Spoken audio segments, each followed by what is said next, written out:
Dale Earnhardt's legacy is one that is probably the most well-known of all NASCAR drivers ever. His great accomplishments are that of legends.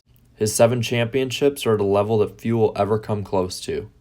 And in 1989, Earnhardt was already a 3-time champion from 1980, 1986, and 1987.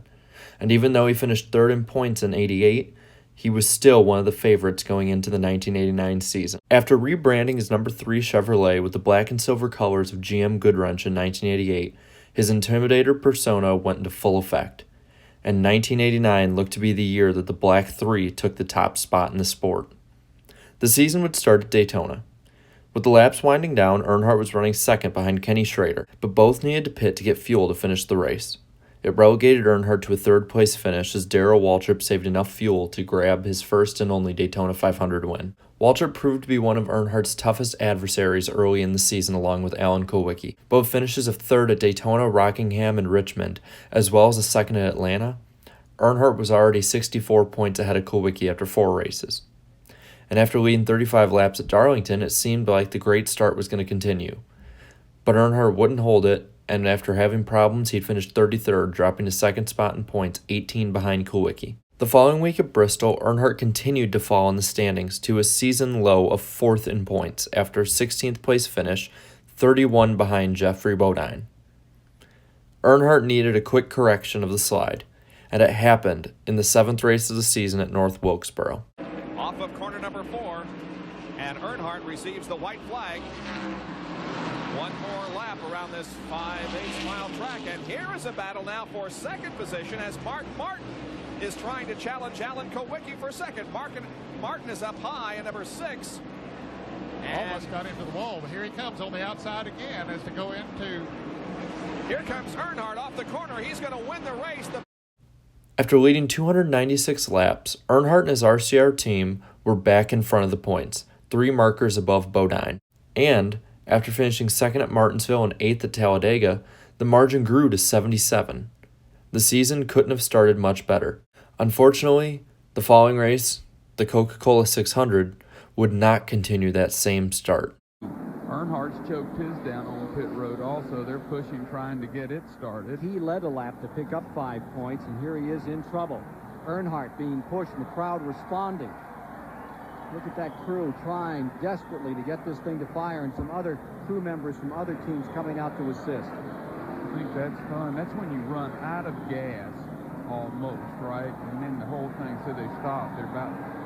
Now they're going to have to push it back, and this is where they could get lapped. He's not gone a lap down, but he will go a lap down as the field is coming out of 4 if they can't get it fired in the next few seconds. Appears to be an ignition problem. See the man on the right side. That's Will Lynn that just stuck his head in the door to try to get it fixed. Field is coming down to the start-finish line. Earnhardt desperately trying to get going here and not go a lap down. Here's the field to the stripe. Still pushing number 3 on pit road, and it still fails to fire. The sign just turned over. It was stopped. He lost a lap.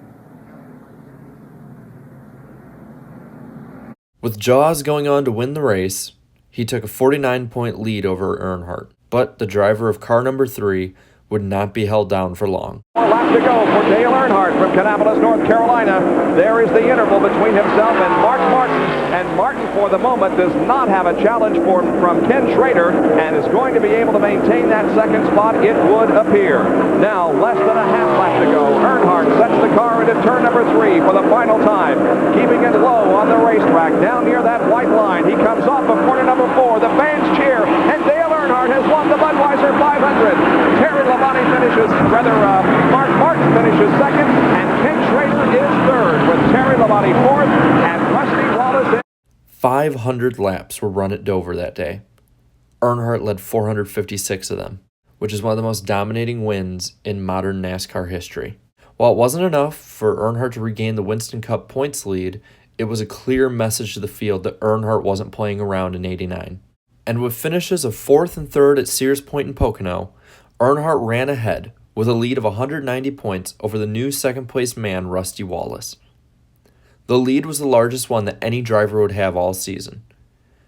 Even with the lead shrinking a bit over the following few races, Earnhardt still held on to a commanding 126-point lead over Mark Martin with 11 races to go. Finishes of 17th, 18th, 9th, 11th, and 3rd managed to keep him firmly ahead of Martin there. But driver number 6 wasn't his biggest problem, as Rusty Wallace began to heat up. And there's a white and yellow being given to him at the start-finish line. So they'll race back to the flag. The race will officially end under yellow, as Mark Martin there is in second position following Rusty, and then will come Dale Earnhardt in third position. But here is Rusty Wallace. He finished second at Sears Point on the road course earlier this year. He comes out of corner number 7. He takes the checkered flag and he wins the Budweiser at the Glen. Rusty Wallace has won. Mark Martin finishes second. Dale Earnhardt.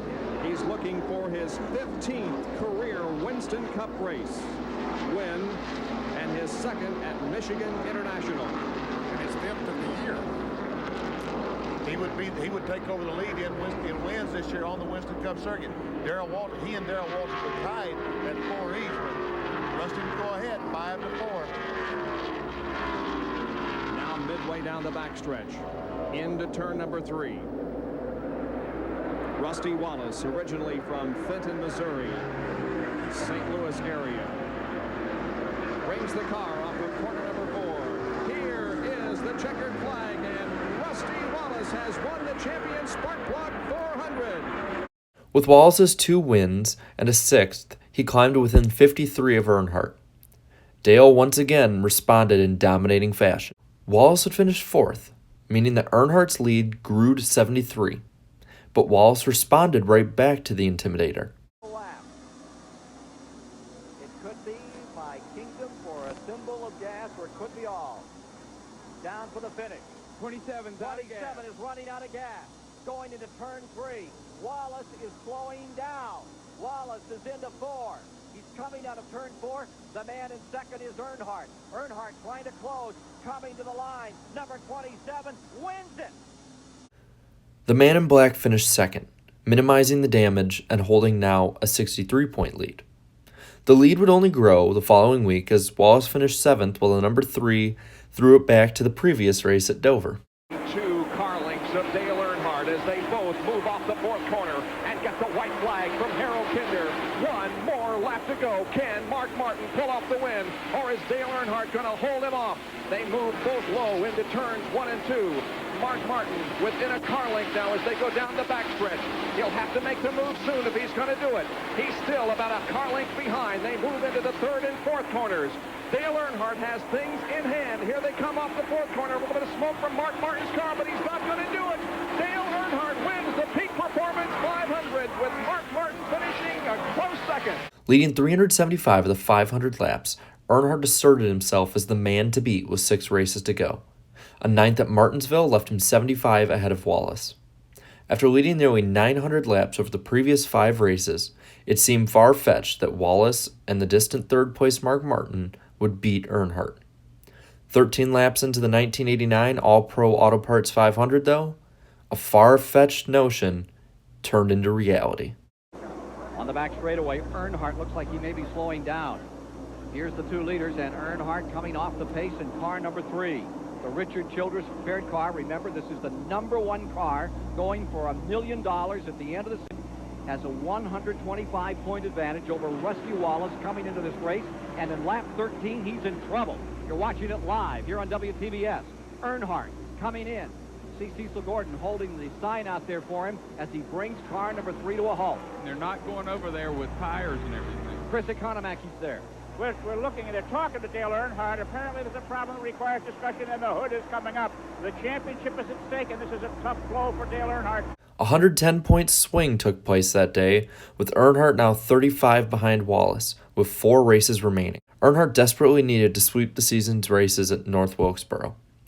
For the first time in 4 months, he was not the points leader. Earnhardt dominated the day at Wilkesboro. Coming to the white flag, Earnhardt had led 343 of the first 399 laps. Locked in a tight battle with Ricky Rudd, all Earnhardt needed to do was bring back the car in the top 2 to gain the points lead. The final lap would be one that would forever live in infamy among NASCAR fans. Side of Dale Earnhardt. He's not going to be able to pass him at the moment. Let's see what happens on the final lap of the race. Here comes the field down for the white flag. 1 more to go.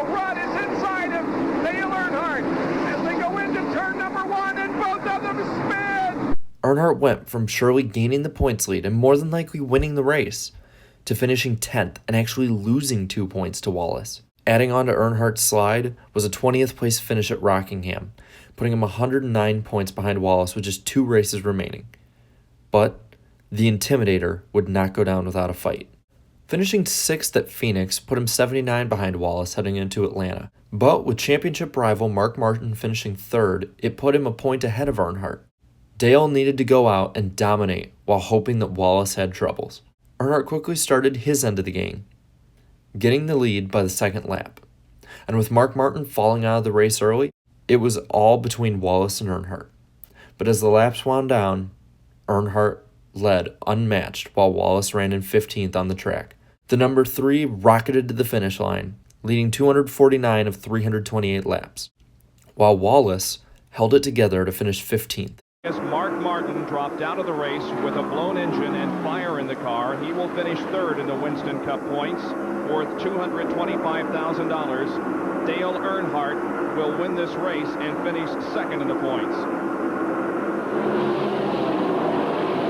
Next time around, the white flag will be displayed to Dale Earnhardt.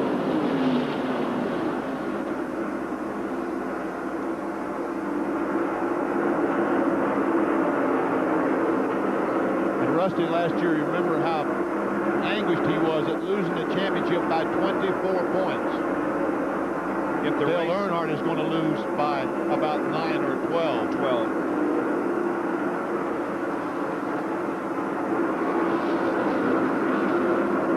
White flag. One more lap to go for Dale Earnhardt. And Rusty Wallace. And Rusty Wallace in his bid to become the 1989 Winston Cup champion. He is about to put his name in the record books among the greats. Buck Baker, Lee Petty, Joe Weatherly, Ned Jarrett, David Pearson, Bobby Isaac, Benny Parsons, Cale Yarborough, Richard Petty, Bobby Allison, Terry Labonte, Darrell Waltrip, Dale Earnhardt, and Bill Elliott. Here comes the checkered flag. There's the end of the race. Dale Earnhardt wins the Atlanta Journal 500. But Rusty Wallace has become the 1989 Winston Cup champion. 12 points. That was the margin of victory. A season's worth of effort ended in the most bittersweet win of the Intimidator's career. Well, let's go to Victory Lane now for our Winner's Circle interview being brought to you by the Die Hard Battery.